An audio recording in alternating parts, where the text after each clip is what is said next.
Buenas tardes.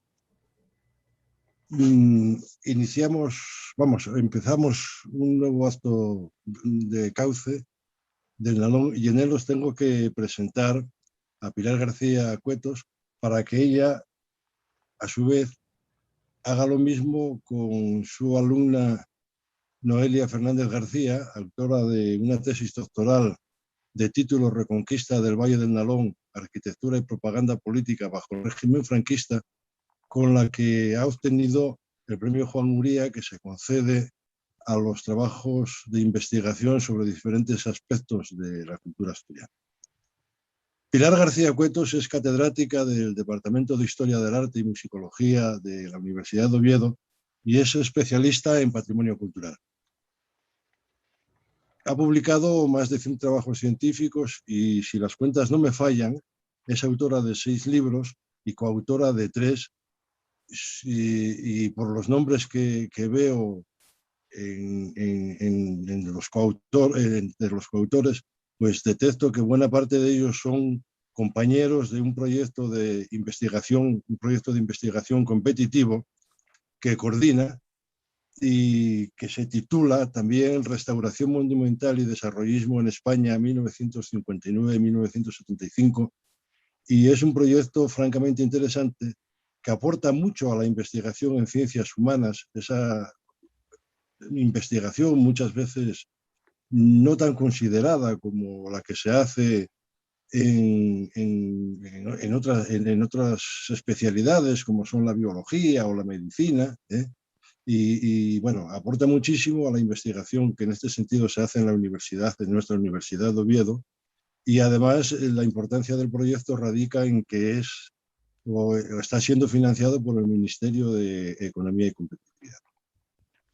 Pilar García Cuetos viene hoy a Cauce del Nalón porque no solo milita en el compromiso de la investigación, sino junto con otros más compromisos en el de la docencia.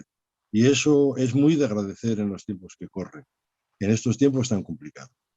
Pilar, permíteme una licencia que, te digo de verdad, no es retórica ni determinada por la amistad. Gracias, maestra, por estar ahí y por estar hoy aquí y porque estás y por quien estás. Cuando quieras, te cedo la palabra. Muchísimas gracias, espero que se me oiga. Buenas tardes. Bueno, muchísimas gracias a Miguel, que bueno, queda claro que es amigo y eso influye. Además, amigo de toda la vida, prácticamente, de la Viana, de toda la vida. En realidad, para mí este es un momento muy emocionante porque estamos en casa, en la Cuenca, y presento a Noelia en su casa, que es también nuestra casa. Entonces, bueno, es un momento verdaderamente para mí muy emocionante, quizás hasta desborda un poco los sentimientos. Y por eso quiero darle especialmente gracias a Cauce del Nalón por la oportunidad que nos ha dado de presentar lo que es importante aquí esta tarde, que es el trabajo de Noelia Fernández García. Mi queridísimo maestro Juan Ignacio Ruiz de la Peña dijo en su última lección en la Universidad de Oviedo que la relación entre un maestro y un discípulo, ahora se dice más mentor o mentora, que la relación entre el maestro, el discípulo, la maestra, el discípulo, la discípula, los mentores, es una libérrima elección. Y es verdad, es una decisión y una elección que, como la amistad, la pareja, otras cosas en la vida, se toma de forma libre, de forma autónoma, y que establece un lazo que se mantiene a lo largo de la vida. Un maestro tiene siempre la responsabilidad ética y moral de acompañar a su discípulo y tiene también la obligación, si la capacidad le asiste, de que su discípulo o su discípula vayan más allá. Si tú como maestra no has conseguido que tu discípulo o tu discípulo vayan más allá, has fracasado. Tu obligación para que la ciencia avance es que pasen por delante. Por lo tanto, tienes la satisfacción que tienen por los padres, por ejemplo, de ver empezar a caminar a esa criatura y verla hecha ya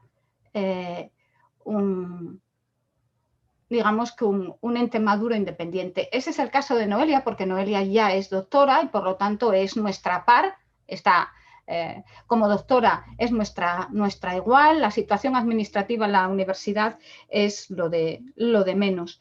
Y también me había dicho Juan Ignacio Ruiz de la Peña, algo que a mí me parecía, bueno, pues un poco más nebuloso, más difícil de creer, que es que el día en que llegara ese discípulo o esa discípula que realmente mereciera absolutamente todos tus esfuerzos y dedicación, tendrías la revelación, te darías cuenta, lo descubrirías. Y es verdad, eso lo vas descubriendo y te das cuenta de ello un día, como con los grandes amigos o como una persona a la que quieres especialmente, que esa persona que está ahí merece eso y más, se lo ha ganado, se ha ganado tu respeto. Muchas personas llegan a pedir que les dirijas la tesis doctoral y una minoría es la que realmente, con la que realmente estableces esa relación. Y estableces esa relación porque esa persona, y es el caso de Noelia, asume el compromiso, el esfuerzo y el trabajo sin fisuras. Eso es verdad. Noelia Fernández García obtuvo con muchísimo esfuerzo una beca predoctoral y esa beca predoctoral sostenida con dinero público supuso para ella un compromiso ético con la sociedad asturiana, que es la que costea esa beca predoctoral. Le llevó a aceptar estancias de investigación, a tener que adaptarse a idiomas, no es el caso del inglés, que domina, como el italiano, que con el que tiene una relación, vamos a decir que conflictiva y complicada, no le gusta, pero los centros fundamentales para formarse, completar su formación, estaban en Italia. Ha hecho estancias internacionales, ha participado en congresos internacionales y se ha completado su formación también en nuestros proyectos de investigación, varios proyectos sucesivos. Es cierto, ese grupo de profesores y profesoras nacionales e internacionales de universidades españolas e italianas que hemos trabajado estos temas de la restauración monumental en momentos especialmente críticos y delicados de lo que se llama la memoria incómoda, que son el franquismo y el fascismo en Italia. Noelia, además, completa esto con su compromiso como docente. En la experiencia que va ganando como docente en la Universidad de Oviedo, está implicada en proyectos de innovación educativa, dedica tiempo y esfuerzo. Sus encuestas, las encuestas que hace el alumnado, son sobresalientes, por encima de la media de puntuación de nuestra área, eso hay que decirlo, y realmente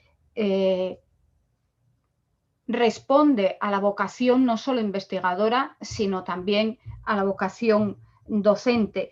Es, a mi entender, una universitaria cabal, una universitaria de las que deberían ser el relevo en la Universidad de Oviedo, porque el resto ya vamos teniendo una edad y nos acercamos a la última curva del camino, de nuestro servicio en la Universidad de Oviedo. Y en este sentido, tengo que decir, y esto es muy importante, que Noelia Fernández tiene una situación contractual que vence en mayo y no sabemos qué va a pasar. Y voy a decirles una cosa, si la sociedad que ha costeado la formación de Noelia, aparte de sus padres, con su esfuerzo, la universidad que ha formado a Noelia, no somos capaces de retener ese talento, si perdemos ese talento, habremos fracasado y habremos derrochado nuestros esfuerzos y nuestra economía. Está sucediendo en España y no crean que sucede solo en los científicos de bata blanca y laboratorio, porque Noelia y yo pertenecemos a un grupo de científicas doblemente invisibles, porque hacemos algo que es muy bonito para una mujer, y algo que no, a parecer, no es útil, como bien ha dicho Miguel Ángel. Las investigadoras de humanidades somos doblemente invisibles, porque no se reconoce nuestro esfuerzo. No se ha hablado en estos días, en el 8 de marzo, de nuestra marginación. Pero voy a decirles una cosa. ¿Saben cuál es el tanto por ciento de catedráticas en toda la Universidad Española, el 22,5%, el resto son catedráticos. Pero es que en Historia del Arte, donde hay mayoría abrumadora de profesoras, estudiantes, somos el 15,16%. Doblemente invisibles. Y somos necesarias completamente, porque la Constitución de la República de 1931 reconocía el derecho de los españoles y de las españolas a disfrutar de su patrimonio cultural como uno de sus bienes comunes fundamentales. La Constitución que ahora está vigente también lo reconoce. Y ese patrimonio es el único bien estratégico no deslocalizable que tenemos y que nos ayudará en la recuperación económica, sobre todo en esta época post-COVID. Y también ha sido el sustento emocional de las personas durante este largo proceso de confinamiento y pandemia. Por lo tanto, Noelia investiga en un elemento estratégico para el futuro de la cuenca, de Asturias y de España. Eso no debemos olvidarlo. ¿Y cuál es su investigación para terminar? Su investigación se centra en un momento muy complejo, muy interesante de nuestra historia. Abordamos en nuestros proyectos de investigación la manipulación del patrimonio durante el franquismo, en la autarquía y el desarrollismo. En ese momento, el nuevo Estado, que tiene que imponer su cultura, su ideología, echa mano de la manipulación del patrimonio cultural para integrar socialmente su discurso de una manera mucho más, si quieren, civilina, artera, que lo que sería, bueno, pues un mitin o hacer a la gente desfilar al ritmo de la falange. Era bastante más elaborado, pero muy efectivo. Esa propaganda, todos los regímenes totalitarios la han sabido utilizar y han manipulado el patrimonio. En estos días habrán visto en la prensa los interesantes estudios del profesor Arturo Colorado. Bueno, pues hay que decir que no es menos importante el estudio que hace Noelia del patrimonio más cercano de la cuenca para que podamos entender ese proceso de manipulación de la memoria. Pero la tesis de Noelia no abarca solo el patrimonio de la cuenca, estas iglesias de las que va a hablar hoy, abarca todo el patrimonio asturiano, pero tiene una dimensión internacional, porque Noelia ha analizado cómo ese patrimonio, fundamentalmente el religioso, que era el más sensible, el más difícil, el más comprometido de tocar, de analizar, por eso ha sido tan valiente en su investigación, aceptó ese tema cuando lo hablamos sin tener miedo, y era un tema que suponía meterse en un tema especialmente delicado. Ese tema ha sabido trascenderlo y ha sabido relacionarlo con el panorama internacional, no solo de los regímenes totalitarios, en el caso de Inglaterra, ya veremos qué riquísimas relaciones sabe establecer. Y sin más, les voy a dejar con Noelia para que les hable de estas iglesias tan feas, tan cercanas, que seguro que después de su explicación nos van a parecer más claras en su mensaje y en su forma. Y quiero agradecerle a Noelia, sobre todo, estos años de recorrido compartido en los que el aprendizaje ha sido mutuo. Y a Miguel y a Cauce del Nalón, pues su cariñosa presentación y la oportunidad de que Noelia, que ha ganado un premio de investigación, volvemos a repetirlo, va a presentarnos. Añado finalmente que hay 2 libros pendientes de nacer de esta tesis, ya acordados, uno resultado de haber ganado el premio Juan Uría Riu de temas de investigación y otro aceptado para editar por la prestigiosísima editorial de la Universidad de Granada, en el que precisamente va a hablar de todo el carácter internacional de este proceso de reconstrucción de iglesias del que hablamos. Muchas gracias. Bueno, pues como ya ahora me tocaría a mí intervenir, en primer lugar dar las gracias a la Asociación Cultural de Cauce del Nalón por darme esta oportunidad de compartir con todos vosotros y vosotras la investigación que realicé durante los últimos 5 o 6 años.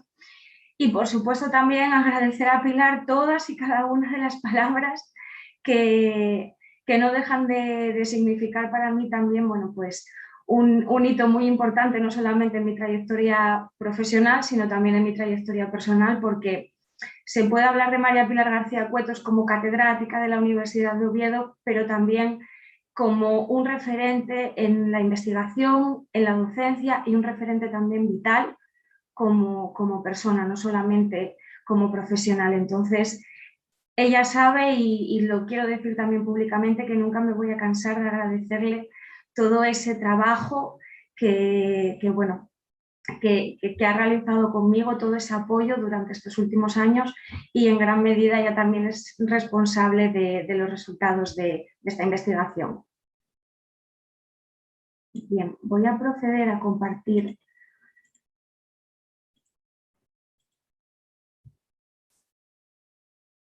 Vale. Se ve, Noelia, se ve. Sí, estoy intentando poner la pantalla completa, pero no sé por qué. Aquí, muy bien. Bien, pues entonces, para comenzar, precisamente había establecido una especie de recorrido por esos proyectos, esa serie de 3 proyectos que precisamente había desarrollado el equipo de investigación que lideraba Pilar García Cuetos y con los que yo me vi también vinculada y de los cuales pude aprender muchísimo, y precisamente quizás también la metodología fue una de las cuestiones más relevantes a la hora de llevar a cabo esta investigación. Pero el recorrido quizás del germen, ¿no?, de este trabajo se encontraría en la tesina, en la memoria final de licenciatura, en la que por primera vez me aproximé a ese tema que me propuso Pilar, con el estudio de las iglesias parroquiales de San Pedro, de San Andrés y de San Martín, en La Felguera, en Sotrovio y el Entrego. Y posteriormente, ya cuando pues se decidió continuar con la investigación en la tesis doctoral, consideramos necesario ampliar el marco geográfico, no solamente desde la cuenca del Nalón, pues tratando también el resto de territorios asturianos. En este sentido, pues también por qué aceptar sin miedo, por qué aceptar sin reticencia esta propuesta que en su momento me hizo Pilar, porque yo siempre me había preguntado, además lo pongo así, se lo comparto en amistad, ¿no? ¿Por qué las iglesias de la cuenca son así? ¿Por qué son tan diferentes a otras arquitecturas históricas, ¿no? Pero sin embargo se parecen a ellas? Entonces, algún motivo tenía que haber, y entonces esa propuesta que me hizo Pilar va a hacer 10 años, pues realmente me permitía también responderme una pregunta que yo me había estado planteando prácticamente desde cría, ¿no?, por precisamente crecer en la cuenca del Nalón. Cuando comencé con la investigación, mucha gente, la pregunta que me hacía era precisamente el por qué son tan fees. Tú que estás estudiando las iglesias de aquí, vale, pero ¿por qué son así? ¿Por qué son tan fees, ¿no? Entonces, como decía Pilar, también a través de esta conferencia de hoy, intentar pues comprenderlas un poco mejor, y a pesar de que las sigamos catalogando como feas, debido a un concepto que explicó Juan Plazaola ya en los años 60, lo que tenemos que pensar es que son pues productos realmente de un contexto concreto, ¿no?, a pesar de ese feísmo quizás que podamos percibir en contraposición con otras arquitecturas religiosas más tradicionales, más antiguas, más históricas, a las que les atribuimos pues unos valores diferentes a los presentes a priori en estas iglesias parroquiales, que son realmente nuestro patrimonio más próximo y nuestra realidad más cercana.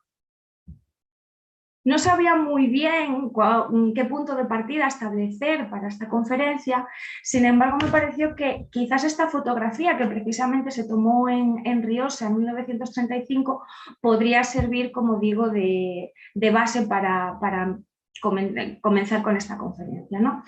En la fotografía que les comparto aparece en la zona central el ministro Gil Robles de la CEDA, acompañado por los generales Gódez y Fanjul, así como el general Francisco Franco. 3 de los generales que fueron promocionados precisamente cuando Gil Robles ocupó el cargo de ministro de Guerra en el gobierno de la Segunda República. 3 generales que estarían implicados directamente en el alzamiento que tuvo lugar en julio de 1936. Por otra parte, otra de las figuras relevantes en esta fotografía es la del general Aranda, el coronel Aranda, perdón, que precisamente sería uno de los militares responsables del sitio de Oviedo, como veremos a continuación. Realmente la situación de inestabilidad de la Segunda República en términos políticos ha sido bastante estudiada, bastante investigada, pero sin embargo la situación de Asturias quizás, digamos, era un poco especial, ¿no? Principalmente porque, bueno, pues por la importancia que tuvo la Revolución de Octubre, revolución que no solamente fue importante en términos políticos, sino que también lo fue en lo que se refiere al patrimonio arquitectónico religioso, como veremos a continuación.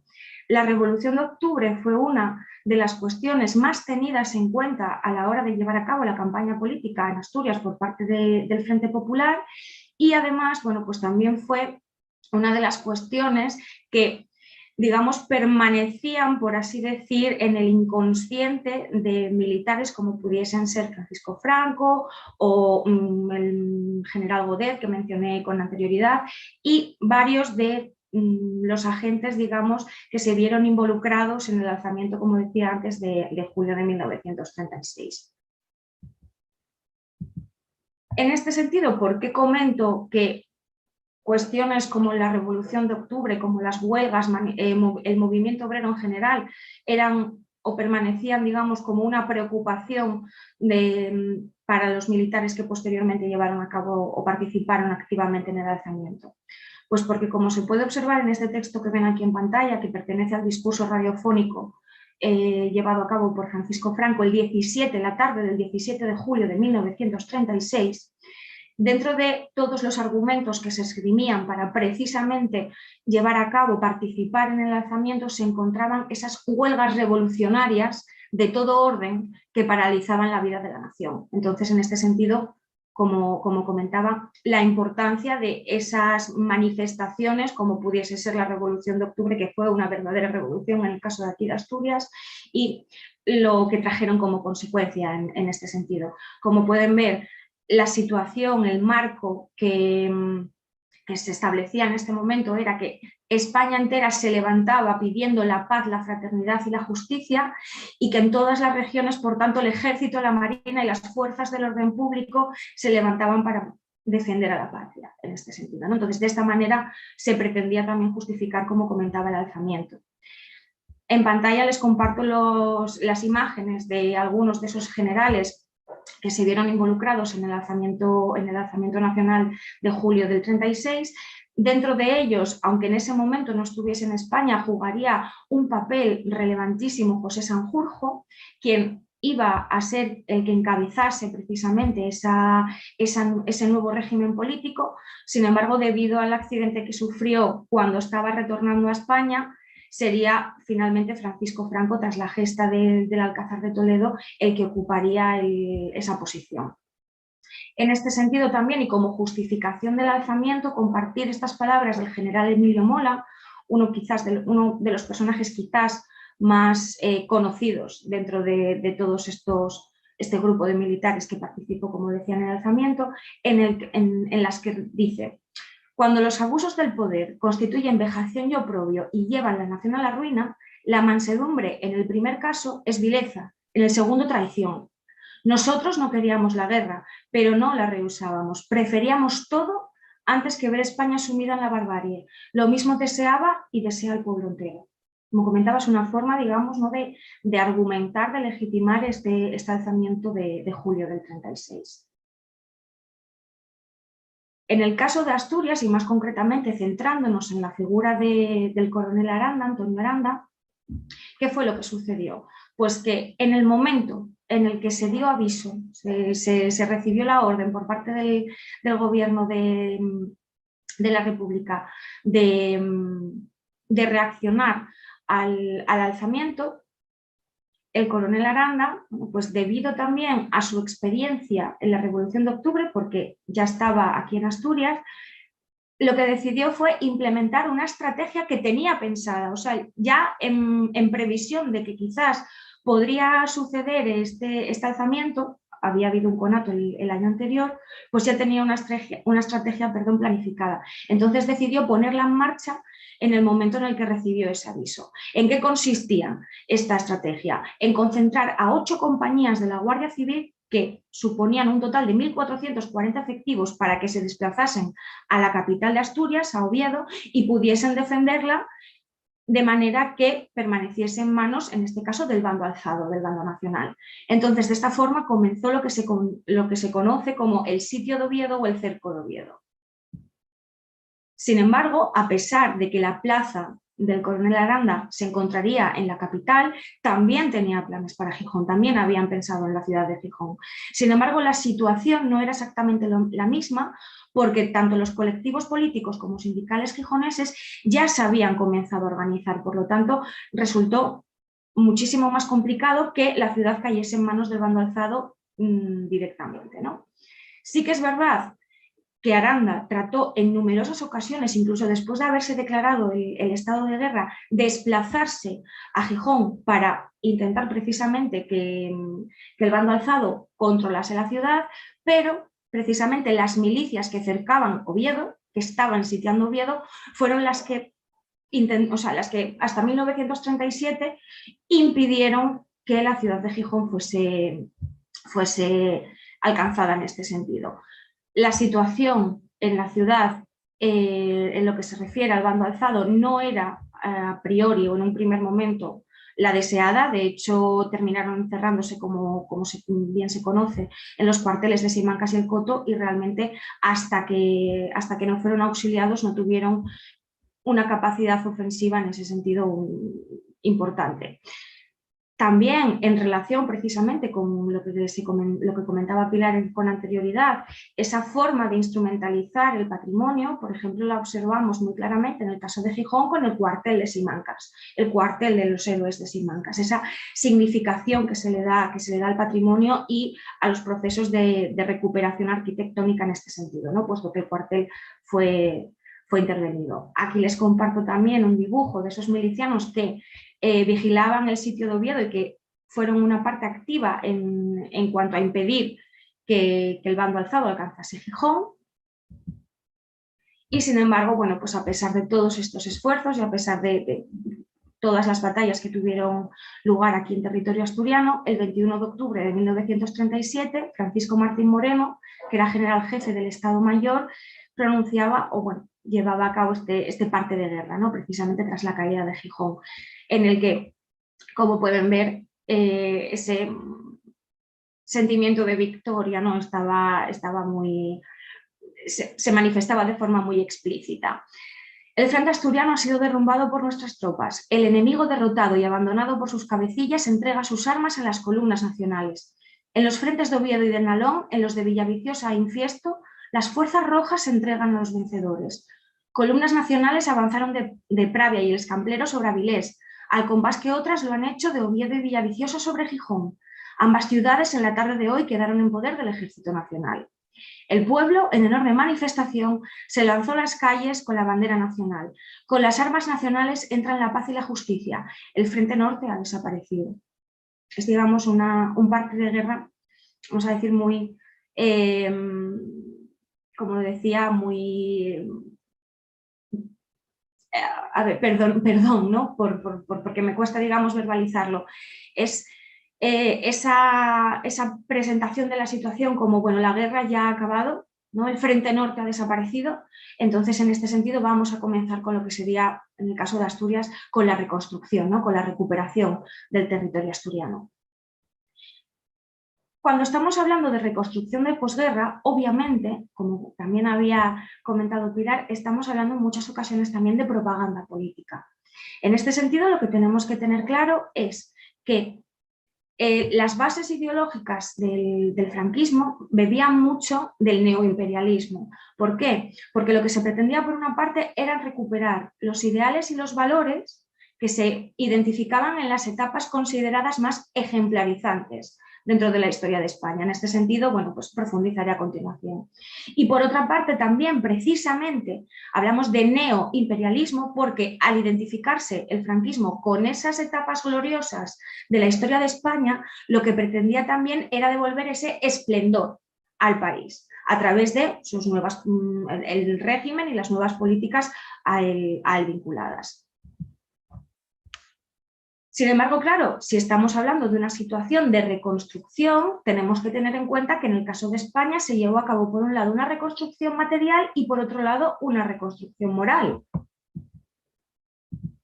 ¿En qué consistían cada una de ellas? Por una parte, si estamos hablando de la reconstrucción material del patrimonio arquitectónico, estamos hablando también de la creación de organismos estatales que estaban destinados a recuperar precisamente el patrimonio monumental y arquitectónico que había sufrido daños o se había destruido durante la guerra. Y en este sentido hablaríamos de organismos como la Dirección General de Bellas Artes o la Dirección General de Regiones Devastadas. Y por otra parte, otra de las cuestiones muy relevantes en este sentido era buscar un estilo nacional, del que hablaremos también posteriormente, que representase la nueva identidad nacional de los españoles y españolas. Eso por un lado. Por otro lado, si hablamos de la reconstrucción moral, estamos hablando fundamentalmente del nacionalcatolicismo, en el que esos binomios de patriotismo, nacionalismo y religión y catolicismo eran una constante. Es el momento en el que se empieza a establecer que un buen español es un buen patriota y es un buen cristiano católico. ¿Esto qué trajo consigo? Bueno, pues un proceso de homogeneización de ideas en el inconsciente colectivo, de manera que se preservaban los intereses políticos, económicos y religiosos. Pero también, como comentaba Pilar en la presentación, esto también se vería reflejado, por supuesto, en la arquitectura. Por lo tanto, podemos establecer esa interrelación entre ambas reconstrucciones, en medio de las cuales, digamos, o para las cuales la Iglesia Católica sería uno de los pilares fundamentales, como pilar también del régimen. ¿Cómo llegó a esta situación? ¿Cómo llegó la Iglesia Católica a ser uno de los pilares fundamentales del régimen? Por un lado, por el, digamos, rechazo a las políticas que se habían implementado durante la Segunda República, aunque, ojo, el gobierno de la República llegó a ser incluso criticado por considerar que no se estaban, digamos, eliminando todos los beneficios y prebendas de la Iglesia, ¿vale? Eso que quede claro.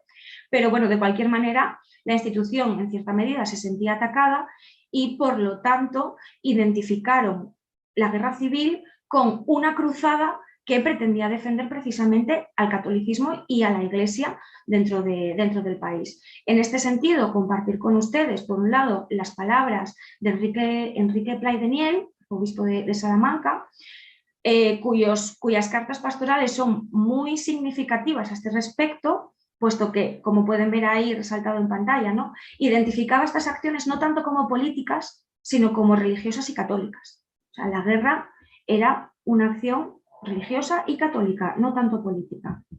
Y por otra parte también las palabras del cardenal Isidro Gomay Tomás en su pastoral del caso de España, en las que, bueno, pues pone de manifiesto que realmente la guerra lo que hace es sostener el espíritu cristiano y español frente a otro, si espíritu puede llamarse, que realmente, bueno, pues fue modelado por el materialismo marxista. Estas son esas conversiones, como digo, de la guerra civil en cruzada, y también, bueno, pues guarda una estrecha relación con esa imagen de Francisco Franco también como caudillo en este sentido.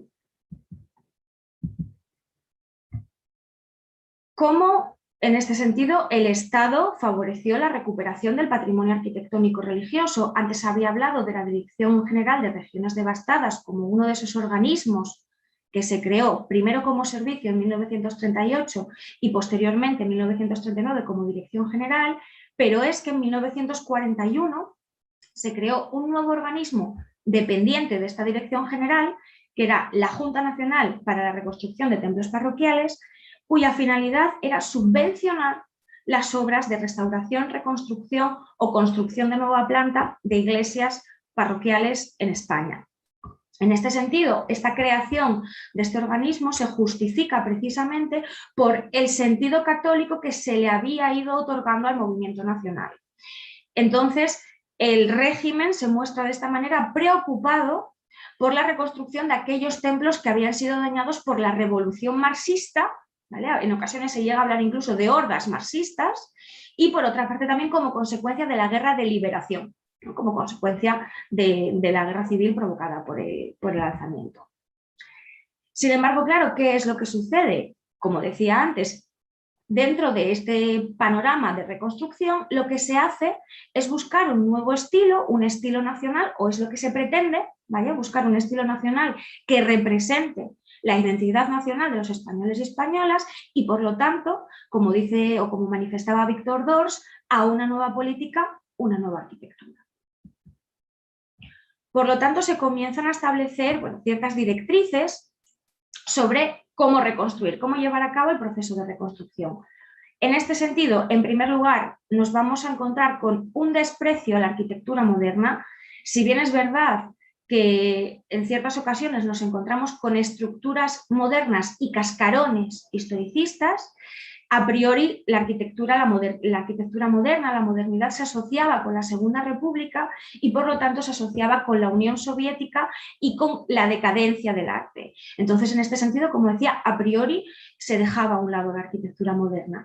Y como el arte debía estar ligado a esos valores religiosos y nacionales que estaban presentes en la identidad nacional de los españoles y españolas, lo que se pretendió fue, a través de los historicismos, recuperar esos valores tanto religiosos como nacionales, utilizando referencias a esas que ya había mencionado, etapas más ejemplares de la historia de España.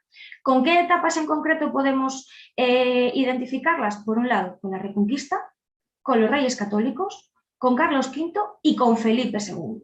Este es el motivo por el que nos podemos encontrar con arquitecturas como el Ministerio del Aire, que indiscutiblemente hacen una reinterpretación de, por ejemplo, el Escorial. Entonces, en este sentido, se recurre a este tipo de modelos para transmitir un mensaje a través de la arquitectura. Si eso sucede en la arquitectura civil, como por ejemplo con el Ministerio del Arte, ¿qué es lo que pasa en la arquitectura religiosa? Por un lado, obviamente, estilos como puedan ser el gótico y el barroco son de los más utilizados. ¿Por qué? Por las catedrales góticas, la relevancia de las catedrales góticas, y por otra parte, porque el barroco es ese estilo vinculado con la Contrarreforma. Entonces, por eso serían dos de los más utilizados. El románico también se utiliza, puesto que se considera una muestra de la unión entre el Estado y la Iglesia. Entonces, por ese motivo, va a ser también muy utilizado. Y en el caso de hablar de influencias de carácter más regional, que también había estilos históricos de carácter más regional, no podemos dejar de hablar, por supuesto, del prerrománico asturiano en el caso de aquí de Asturias. Sin embargo, la Dirección General de Regiones Devastadas también contaba con sus propios modelos, que en muchas ocasiones lo que hacían, bueno, pues era una reinterpretación y una simplificación de estilos históricos con ciertas referencias como puedan ser los arcos apuntados, el abocinamiento también, arcos de medio punto, bueno, dependiendo del estilo, diferentes simplificaciones y reinterpretaciones, pero el esquema, la estructura, la planta de las iglesias de regiones devastadas normalmente solía seguir una misma tipología. Y de hecho aquí en la cuenca también contamos con un ejemplo de ello, como veremos posteriormente. Centrándonos ahora sí ya en la investigación que llevé a cabo aquí en Asturias. ¿Cuál es la situación o cuál fue la situación de la arquitectura religiosa después de la Guerra Civil en relación precisamente con ese organismo de la Dirección General de Regiones Devastadas? Bien, 240 iglesias que fueron o restauradas o reconstruidas o construidas desde cero en toda Asturias, con estos diferentes grados de concentración. Como pueden ver, el rango va de 1 a 4 iglesias por concejo intervenidas a de 20 a 25. ¿Por qué nos encontramos con esta situación? Recordemos esas palabras del parte de la caída del Frente Norte. En los frentes de Oviedo y en Nalón, Villaviciosa e Infiesto, las fuerzas rojas se entregan a los vencedores. Columnas nacionales desde Pravia y el Escamplero sobre Avilés y desde Oviedo y Villaviciosa sobre Gijón. precisamente estas cuestiones son las que nos explican la destrucción de la arquitectura religiosa en Asturias. Desde Occidente, avance de las tropas gallegas, realmente observamos que la destrucción no fue tampoco demasiado reseñable en la zona occidental. Contamos con muchísimas menos iglesias intervenidas, pero avance de brigadas navarras desde el oriente. Esto nos explicaría todas las destrucciones en concejos como Llanes, Ribadesella, Villaviciosa, Colunga, etcétera, ¿no? El cerco de Oviedo, por supuesto, con las consecuencias en los concejos colindantes. El caso de Grado quizás sea uno de los más significativos. ¿Por qué? Porque la concentración de destrucción de arquitectura religiosa en gran medida se debió al pasillo de Grado, como se le conoce, precisamente, que tuvo precisamente lugar por el avance de las tropas gallegas para romper el cerco de Oviedo. Y por otra parte también vemos esa concentración de destrucciones en Siero, que viene también explicada por esos ataques a Gijón desde Oviedo. Y en el caso de Villaviciosa, bueno, pues también ese avance de las brigadas navarras y el ataque a Gijón. Esto que nos permite concluir que esa idea de que las hordas marxistas en relación con el movimiento obrero, etcétera, destruyeron la arquitectura religiosa, no es tal. En el caso de Asturias, esos conflictos que vinieron dados por la guerra de liberación también influyeron precisamente en la destrucción y pérdida del patrimonio religioso. En este sentido, la mayor parte de los proyectos se llevaron a cabo en zonas rurales, no tanto en zonas de carácter industrial. Por lo tanto, de esta manera también desmitificaríamos un poco esa afirmación. Este tipo de actividades realmente sí que podemos también argumentar que constituían una forma de propaganda política, puesto que el mayor número de proyectos se realizó en esa franja entre 1938 y 1945. Por lo tanto, bueno, pues también así podemos observar cómo el régimen, a través de la reconstrucción, pretendía legitimarse y pretendía, bueno, mostrarse a sí mismo como el garante, ¿no?, de la recuperación del patrimonio español. En el caso de Asturias no solo intervinieron arquitectos, como podríamos pensar a priori, sino también aparejadores e incluso maestros de obra, y aunque en general hablemos de reconstrucción, hubo un porcentaje bastante más alto de restauraciones. Sin embargo, bueno, las arquitecturas religiosas de Nueva Plata serían quizás más residuales. Y en lo que se refiere a esa reconquista reconstructiva del Valle del Nalón, bueno, ¿cómo se llevó a cabo? ¿Cómo a través de la intervención en nuestro patrimonio religioso cercano se transmitían estos mensajes de recuperación de valores tradicionales, de las etapas históricas ejemplares de España, etcétera? Pasando ya de ese marco más amplio del Principado de Asturias a la Cuenca del Nalón, tenemos en Langreo 6 proyectos, 2 en San Martín del Rey Aurelio, 3 en La Viana, 1 en Sobrescobio y 4 en Caso. Como digo, proyectos vinculados con la Dirección General de Regiones Devastadas. En el caso de Langreo, ¿con qué ejemplos contamos? Por supuesto, la iglesia parroquial de Santiago Apóstol, cuyo origen se encuentra en el siglo XIX, en la construcción de una capilla bajo la advocación de San Eulogio, precisamente, bueno, que vino dada por el aumento demográfico en el concejo.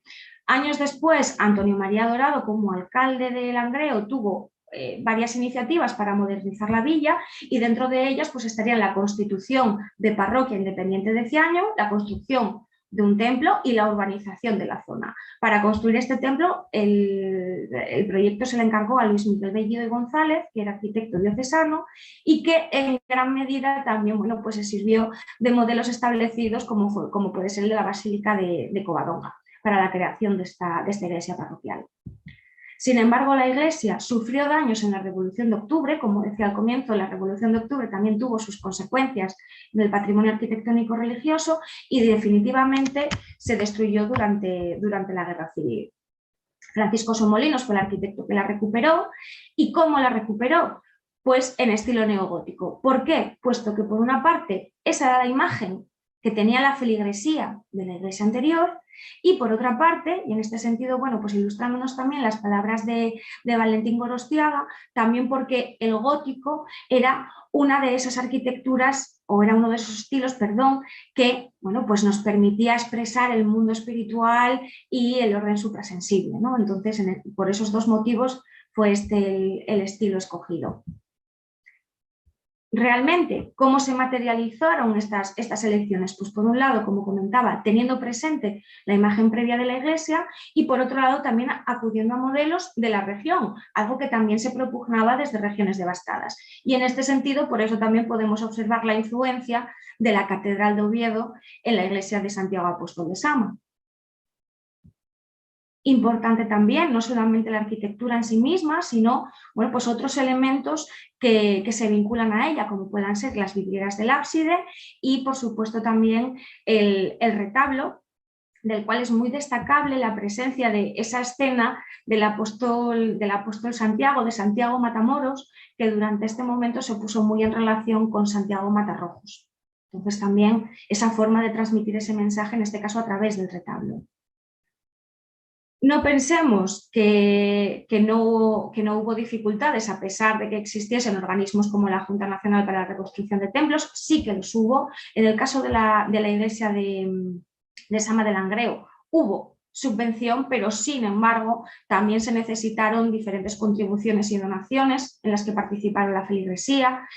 Las empresas cercanas como Duro también ayudaron en cuanto a los costes, ¿no? Rebajaban los costes y bueno, pues se intentaba de diferentes formas y durante un tiempo bastante extendido en el tiempo solicitar, como digo, ese auxilio económico para poder llevar a cabo la construcción de la iglesia. Francisco Somolinos, el arquitecto de la parroquial de Sama de Langreo, también quizás por haber sido arquitecto municipal, fue el encargado de redactar los proyectos para la iglesia de San Martín de Lada, para la de Riaño y también para las de Barros y Tuilla, aunque realmente no se llevó a cabo y las iglesias parroquiales que tenemos ahora mismo, estas iglesias parroquiales en concreto, son posteriores. Pero bueno, fueron dañadas también durante el conflicto y los proyectos existieron. En cuanto a la Felguera, de nuevo una situación muy similar a la de Sama, el aumento demográfico debido precisamente a la actividad industrial trajo consigo la construcción de una pequeña capilla que posteriormente se construyó una iglesia parroquial gracias al patrocinio de Pedro Duro, de su yerno Matías Fernández Bayo y su arquitecto fue Lucas María Palacios, también arquitecto diocesano. Sin embargo, la iglesia, cuya localización sería similar a la actual, se destruyó parcialmente durante la Revolución y totalmente durante la guerra y esta fue una de las primeras propuestas que se hicieron para recuperarla. José Ramón Valle era un arquitecto felguerino que hizo esta propuesta que se publicó precisamente en el portfolio de las fiestas de San Pedro. Realmente esta propuesta, si la analizamos más de cerca, se correspondería o bebería en gran medida del prerrománico asturiano, como veremos. ¿Por qué? ¿Por qué esta elección? ¿Por qué el neoprerrománico? Antes hablaba de la Reconquista. Pensemos en esta imagen bastante conocida de Francisco Franco con la Cruz de la Victoria y esa asimilación quizás que se produce con esa imagen que podamos tener de Pelayo como caudillo, ¿no? En este sentido, los paralelismos que existían, Pelayo caudillo de los cristianos, Franco caudillo del bando nacional, los musulmanes que amenazaban la cristiandad, las hordas marxistas que atacaban la cristiandad y por lo tanto, bueno, ese proceso de reconquista, ese proceso de cruzada que se asimilaba también con la guerra civil, terminó desembocando, como decía, en esos conceptos de caudillaje y cruzada y materializándose con el románico asturiano. Es el proyecto del ECO, aquí ven cómo guarda indiscutiblemente similitudes con San Miguel de Lillo, con esas propuestas que se hacen de la reconstrucción de San Miguel de Lillo. Sin embargo, la imagen que tenemos de la Felguera es esta, la iglesia parroquial de San Pedro, es esta. ¿De qué modelos se sirvió el arquitecto, que fue José Francisco de Zubillaga, para llevarla a cabo? En primer lugar, el espacio es muy similar al de iglesias bizantinas o neobizantinas, como esta que les comparto, que se encuentra en Madrid y que se construyó a principios del siglo XX. Por lo tanto, de nuevo, esa forma de recurrir al historicismo. Modelos, por supuesto, también románicos. Hablábamos antes del románico como un estilo a utilizar. Bien, aquí pueden ver por un lado San Pedro de Ávila y por otro lado San Antolín de Bedor en Llanes. influencias de carácter nacional y de carácter también regional. Más influencias románicas, la torre campanario, una simplificación, una reinterpretación de la torre vieja de la Catedral de Oviedo. En las portadas, no solamente en este caso el abocinamiento, ¿no? y la decoración, sino también se incluyen recursos, en este caso en relieve, como puedan ser la Cruz de la Victoria por un lado, la Cruz de los Ángeles, de nuevo manteniendo en nuestro imaginario esa importancia de la Reconquista y de la monarquía asturiana. Y en este sentido, ese neoprerrománico, ¿cómo se manifiesta? Pues también, por ejemplo, en la cabecera, en las pinturas murales del interior de San Pedro de la Felguera, en la disposición de estas arquerías en el ábside. Es una forma de acudir a estas referencias y de trasladarlas para, de una forma muy sutil, por así decir, dejarlas en nuestro imaginario. Aquí pueden ver detalles de las pinturas y también, bueno, pues su presencia en templos, como decía, previos, ¿no? a este que estamos tratando en concreto. También hubo problemas a la hora de construir San Pedro. De hecho, bueno, el proyecto era de 1941, el firmado por Zubillaga, y hasta el 54 no se llevó a cabo la inauguración. Y de hecho, en el 51, incluso habiendo cambiado el párroco, todavía se seguían haciendo solicitudes de subvención a la Junta Nacional para la Reconstrucción de Templos. Entonces, a pesar de las grandes inversiones que se llevaron a cabo, estos procesos no fueron sencillos ni mucho menos. En lo que se refiere a San Martín, por un lado, tendríamos la iglesia de San Andrés, ya establecida en el siglo XVII, pero con bastantes problemas, por lo que se trasladó a la Vega Delantero en el siglo XVIII y fue incendiada durante la Guerra Civil. Sin embargo, de acuerdo con el arquitecto, de nuevo Zubillaga, no estaba en ruinas tanto por el incendio de la Guerra Civil, sino como por el lamentable estado que presentaba debido precisamente, bueno, pues a problemas de asentamiento que él consideraba venían dados por la existencia de galerías dedicadas a la mina, ¿no? A la explotación minera.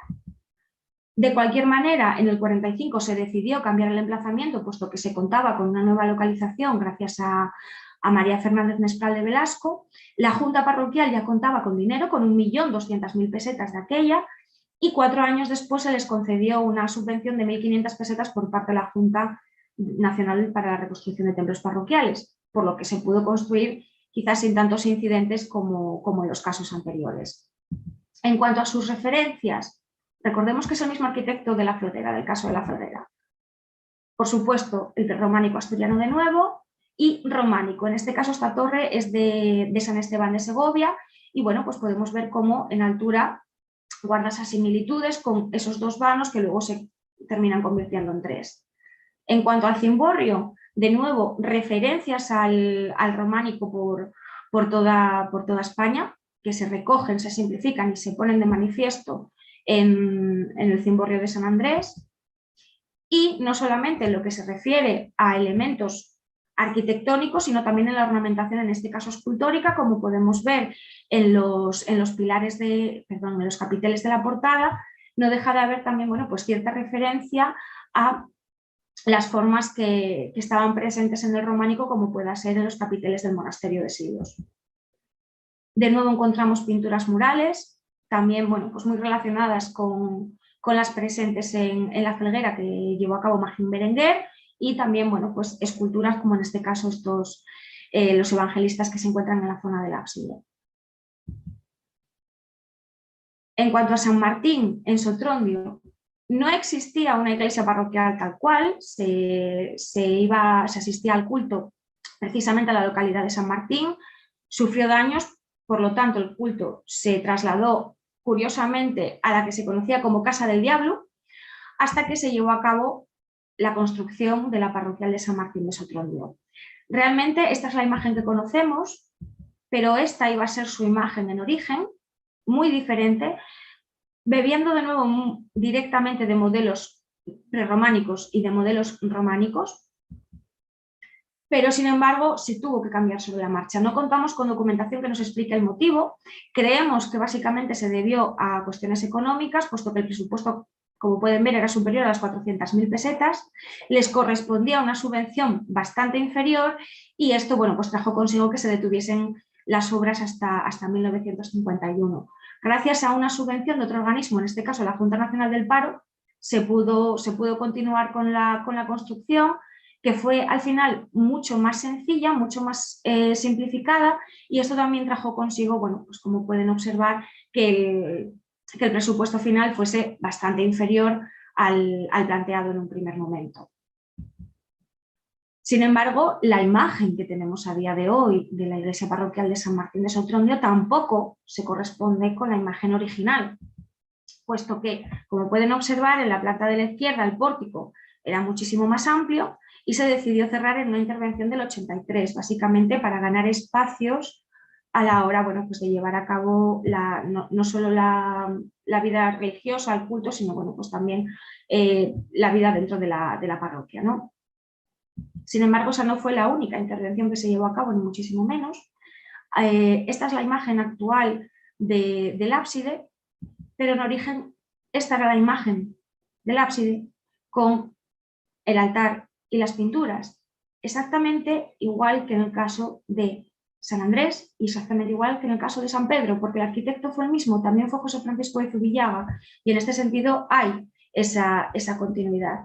Sin embargo, con esa intervención que se hizo, se perdieron por una parte las pinturas y por otra parte también se desmembró, bueno, pues ese conjunto de sagrario y altar que todavía se mantiene en los otros casos, dando lugar a una pérdida que a día de hoy también, bueno, pues podemos relacionar el altar con otros similares como el del Seminario Metropolitano de Oviedo, pero bueno, sin embargo la pérdida, como decía, es incuestionable, ¿no?, en lo que se refiere a las pinturas y a esa separación que vino dada también por las modificaciones del Concilio Vaticano II.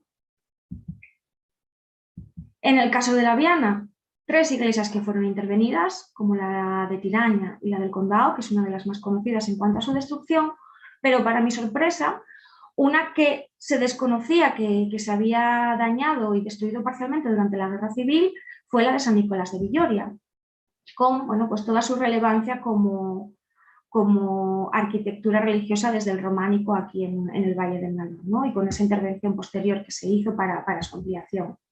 El proyecto se realizó en el 44, Francisco Somolinos, el encargado de la parroquial de Sama, junto con su hermano, lo elaboró y además también se tomaron la molestia de indicar qué zonas intervinieron.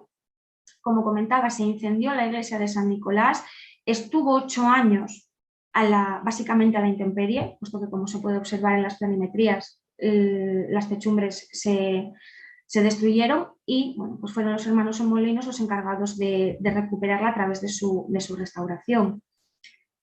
Esto es importante, puesto que, como comentó, no se conocía, o en general no se conocía, y para la correcta autenticidad de estos templos, bueno, pues tenemos que saberlo, ¿no? Intervenciones también ha habido, como esa eliminación de, bueno, dejar el muro visto, ¿no?, en la zona del ábside, algo que está, bueno, ya totalmente superado en este tipo de intervenciones, pero bueno, sin embargo se hizo, y recalcar, como decía, esa importancia también de la autenticidad y de recoger todas las intervenciones que se llevan a cabo o que se llevaron a cabo en estos templos, y no centrarnos única y exclusivamente, bueno, pues en las históricas como pudiese ser la del siglo XVII en el caso de Villoria. En cuanto a sobrescobio, de la iglesia parroquial de Santa María, como quizás puedan intuir, es esa más basada en lo establecido por la Dirección General de Regiones Devastadas. El proyecto es del 45 y Francisco Saro llevó también a cabo otros proyectos basándose precisamente en ese estilo mucho más sencillo, mucho más simplificado y con alguna, en tal caso, referencia histórica, pero, como digo, no demasiado perceptible. Y finalmente, en el caso del concejo de Caso, se llevaron a cabo 3 restauraciones en las parroquiales de Orlé, de Bueres y de Coballes, pero el caso que les quería compartir con más quizás profundidad es el de San Juan el Real. ¿Por qué? Puesto que el proyecto se hizo en el año 1955, es un momento en el que ya se está empezando a superar esa idea de tratar de legitimarse a través del patrimonio arquitectónico con la utilización de los historicismos, vemos una arquitectura más moderna, pero que aún así, bueno, pues no deja de tener esas referencias más tradicionales, ¿no? Como puedan ser las dos torres a los pies, este tipo de cuestiones. Pero ¿por qué también esa importancia de San Juan el Real? Y por qué, bueno, pues también una querencia que tengo por esta iglesia parroquial. Porque por una parte se corresponde con modelos, como decía ya, modernos aquí en España. Esto que les comparto es la planta de la capilla del Colegio Mayor de Aquinas en Madrid, que se llevó a cabo en 1954 y que pudo suponer un precedente importante para la construcción de San Juan el Real, pero es que también esta planta de muros quebrados la encontramos en la Catedral de San Miguel de Coventry. O sea, es una tipología que se estuvo expandiendo por Europa, llegó a España, llegó a Asturias y la tenemos en el Valle del Nalón.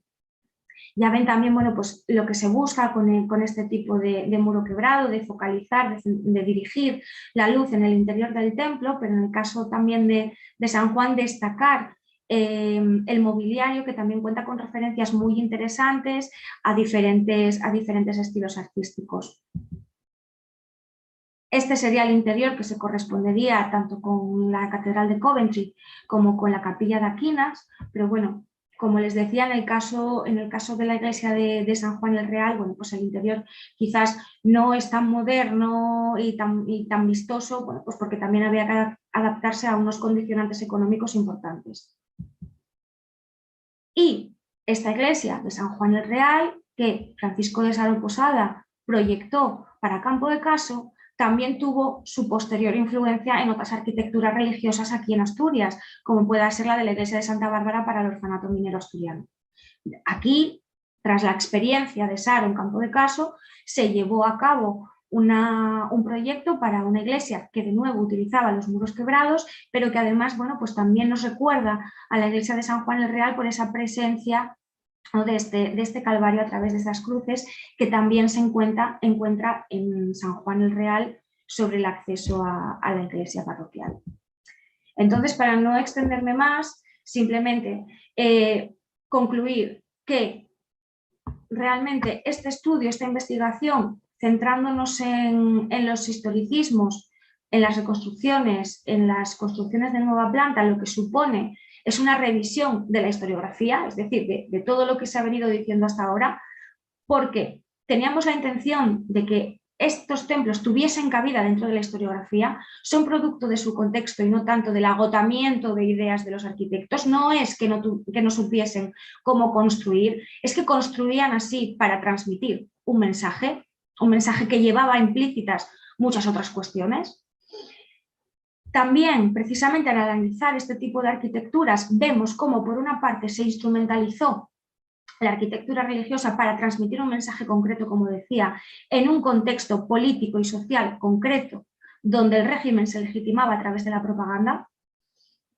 Por otra parte, también podemos observar los conocimientos amplísimos de los arquitectos en lo que se refiere a la historia de la arquitectura aquí en España, y por otra parte, bueno, pues así también podemos conocer cuáles fueron los modelos que siguieron estos arquitectos y cómo los reinterpretaron para que tuviesen cabida precisamente en lugares que, aunque, como dije antes, no fueron quizás el meollo, ¿no?, o todo el meollo de los conflictos durante la Guerra Civil, sí fueron especialmente conflictivas en la Revolución de Octubre y en la Guerra Civil, como las cuencas mineras, es decir, como la cuenca del Valle del Nalón. Había un interés por transmitir esos mensajes y que quedasen en el imaginario, ¿no?, en este caso de los vecinos de las diferentes localidades de la cuenca del Nalón. Y por otra parte, también tenemos, no solo en Asturias, sino en la cuenca, ejemplos de intervenciones de restauración, de reconstrucciones y de construcciones de nueva planta, donde ya se empieza a intuir la modernidad, que nos muestran, en un quizás contexto geográfico relativamente pequeño, cómo la arquitectura religiosa fue evolucionando en España durante el franquismo. Y antes de acabar, y también a modo de conclusión, siguiendo un poco lo que comentaron por un lado Miguel Ángel y por otro lado Pilar, poner de manifiesto que como compartí en un primer momento, estas investigaciones a menudo, como fue mi caso, parten de ese patrimonio cercano, ¿no? De ese patrimonio que forma parte de nosotros, que queremos conocer y que también, bueno, pues ese conocimiento nos ofrece la posibilidad de, en cierta medida, conocernos a nosotros mismos. Estas investigaciones son necesarias, son totalmente necesarias y además también suponen, por un lado, una herramienta de consulta. Si tenemos, por ejemplo, que intervenir estas iglesias y las tenemos que restaurar, podemos saber que hubo restauraciones anteriores, en este caso durante el franquismo. Por otra parte, también son, bueno, pues un punto de partida, suponen un punto de partida para futuras investigaciones. Y lo único también simplemente que quiero decir es que conocer nuestro patrimonio, investigarlo, conocerlo, nos permite conservarlo. Y conservarlo lo que nos permite es transmitirlo a futuras generaciones y es algo que tenemos que tener muy presente. Y simplemente dar las gracias por la oportunidad y por la atención.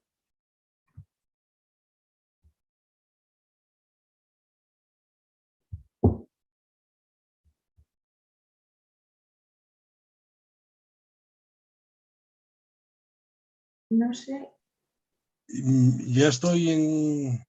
¿Me oyes, Noelia? Sí, perfectamente, Miguel Ángel. Bueno, desde aquí quiero invitar a quienes asistan a la ponencia, que pueden ya, por el procedimiento habitual, plantear las preguntas que quieran, ¿no?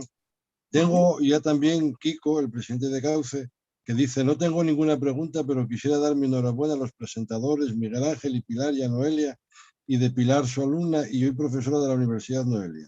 Y a Noelia por la buena clase y aprendizaje histórico que nos ha transmitido sobre el patrimonio religioso del franquismo nacional. Asturias y Nalón, que comentó muy ampliamente. Vamos, que quedó encantado el presidente. Pues genial. Y Alejandro también nos hace una pregunta. Vamos, te la leo. Excelente conferencia. ¿Cree la autora que esa reconstrucción de elementos religiosos influyó en el cambio ideológico de los habitantes del Valle del Nalón? ¿Fue meramente propagandístico? No, indiscutiblemente, por supuesto que influyó, y yo creo que incluso a día de hoy las nuevas generaciones también tenemos ese pozo que vino dado precisamente por esas intervenciones que se hicieron en estos momentos. O sea, no dejamos también de ser hijos o nietos de ese contexto. Entonces, efectivamente, sí, influyó en la sociedad del momento, pero también en las generaciones posteriores. Yo quería añadir una cosa. En el caso de Sama, nadie recuerda que la advocación de Santiago, que Santiago sea el patrón de Sama, es una imposición del franquismo. Santiago cierra España. Santiago Matamoros, Santiago Matarrojos. Es una advocación que recordaba a la población del Valle del Nalón que estaban debajo del caballo de Santiago. Y todo el mundo considera que Santiago y el patrón de Sama de toda la vida. Se ha perdido esa memoria. Era San Eulogio. Es muy interesante. ¿Hasta qué punto ha cambiado incluso nuestras señas de identidad? Ha colocado otras encima. Sí que es cierto que cambia las mentalidades por eso hablaba de lo civilino yo, en eso que no percibimos. ¿Cuál es el interés del trabajo de Noelia en este caso concreto? El interés es que nos descubre ese contenido ideológico y nos ayuda a verlo desde otra perspectiva y a darnos cuenta de que detrás de todo eso hay un mensaje. Entonces eso es muy interesante, el que ella lo aborde sin tapujos, valientemente, para que nos demos cuenta. La memoria, los estudios de memoria y la manipulación de la memoria no son solo los más evidentes, como el Valle de los Caídos. A mí me parecen bastante menos peligrosos, si queréis, para el cambio de las mentalidades cuando se va tan de cara.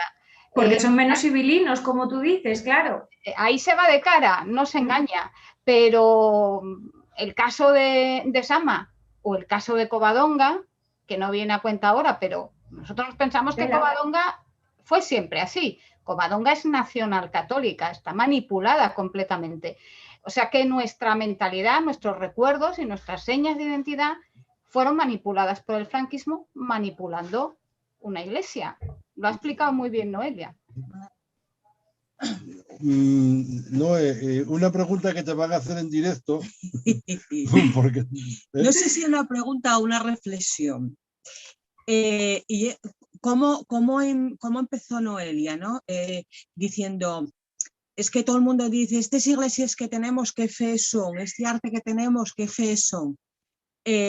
Cuando estás con el alumnado, cuando estás con la chavalería, yo muchas veces os pregunto, oye, si viene alguien aquí de fuera, un amigo, una amiga, ¿no os enseñáis nada de la cuenca? Y dicen, que vaya, muy feo, hombre, ¿qué vamos a enseñar? No tenemos nada que enseñar.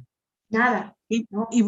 Claro, y muchas veces esa culpa yo creo que ya es nuestra, por no enseñar realmente lo que tenemos, ese patrimonio, porque cuando hablamos de patrimonio solo pensamos en el patrimonio industrial y olvidámonos de todo lo que acabes de hablar tú, pero claro, sería interesantísimo dar a conocer al profesorado, no sé cómo hacerlo, de verdad, o sea, y es difícil, ¿no?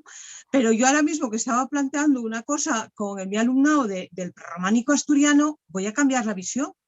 O sea, voy a decir que vaya a investigar a la iglesia de la Felguera, a la iglesia de la Viana, la iglesia, y que vean los monumentos prerrománicos y demás, en esas iglesias, que lo vean.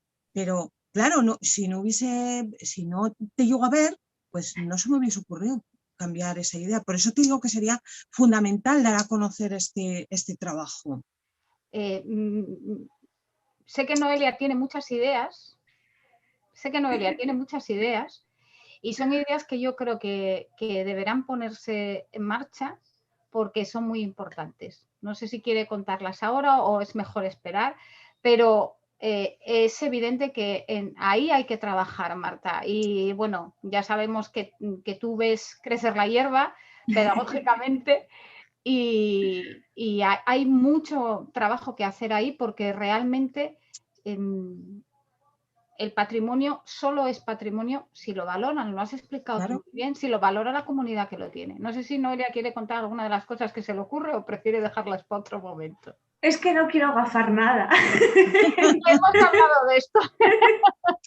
Sí, pero es que lo que acabas de decir, es que al final no sabemos tampoco, no conocemos tampoco en profundidad lo que tenemos al lado y que no deja de ser parte de nuestra vida. O sea, es que en cierta medida, de una u otra forma, siempre estamos vinculados y vinculadas a las iglesias del pueblo, ¿no? Pero claro, si no lo conocemos, si realmente no nos falta esa parte, ¿no? Entonces, ¿cómo vamos a saber, bueno, pues todos los valores, ¿no?, que tienen esos elementos patrimoniales?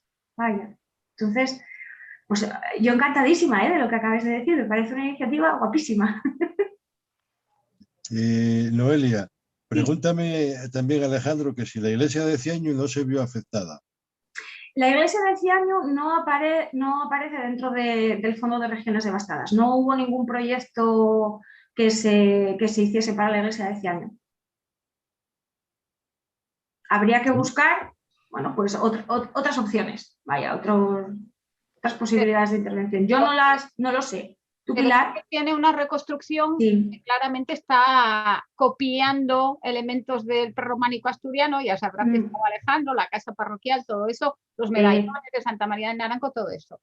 Claro. Pero es cierto que no entró la tesis de Noelia, porque la tesis de Noelia iba directamente con el tema es que si no la documentación o sea, la tesis hay que acotarla porque hay que terminarla en un plazo de tiempo, el plazo que te dan.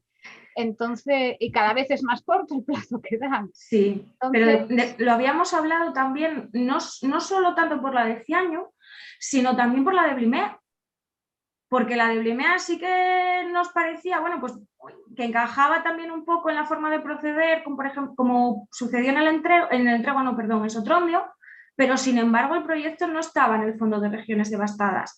En la parroquia tampoco tienen copia del proyecto para la parroquial, porque como decía tampoco existía, en tal caso estaría en San Martín, pero bueno, no lo tienen. Entonces sí que es verdad que se construyeron iglesias aquí en la cuenca, pero que su construcción no dependió directamente de regiones devastadas, o la intervención no dependió directamente. Yo estaba recordando ahora en el Concejo de la Viana, la iglesia de Barredos, ¿Otra? pero esa ya se construyó dentro del plan de viviendas sociales, aquel famoso. Claro. Como la de Blimea, que está vinculada y como al la barrio. de Blimea. Exacto. Claro. Entonces, por eso tenemos esa multiplicidad, ¿no?, de organismos, digamos, a los que acudir en ese sentido. Pero como decía, claro, recogí regiones devastadas. Bueno, mira, yo no tengo más preguntas. Si queréis esperamos un poquitín, pero sí te quería, para ir despidiendo el acto, sí te quería decir que, bueno, que agradezco profundamente que hayas hecho esto, porque a la hora de analizar el patrimonio, este patrimonio religioso que tenemos ahí, que yo creo que también podemos detectar el otro patrimonio, que es el patrimonio cultural próximo, y el que nos indica por qué somos como somos y estamos como estamos. Y bueno, nada es casual en esta vida. Y yo voy a dar otro repaso también no tengo ninguna pregunta más. Y ya nos queda, pues, bueno, agradecerte a ti esto, reiterarte los agradecimientos a ti y a Pilar, y bueno, convocar a los socios de Cauce para el próximo acto, que suponemos que sea así. Muchas gracias por todo y nos vemos. A vosotros, no solamente por haber contado conmigo, sino también por las actividades que lleváis a cabo, que bueno, yo ahora con el tema de la pandemia, quizás no tanto por el teletrabajo y tal, pero bueno, siempre intentaba ser asidua, ¿no?, a este tipo de actividades que siempre se agradecen que tengamos por aquí. Entonces también, bueno, pues transmitiros mi agradecimiento en ese sentido también. Bueno, nosotros pensamos que la solución ideal sería el vivo y el directo, y porque se sociabiliza de otra manera, sí. Pero bueno, esta puede ser una buena solución. Por lo menos. Momento sí, y habrá más, hombre. Claro. Esto acabará así. Muchísimas Y además gracias. seguir así, porque estamos comentándolo aquí, quien me acompaña en el acto, que me acompaña Marta, la mujer, y consideramos que es fundamental este tipo de trabajos. Muchas gracias a todos.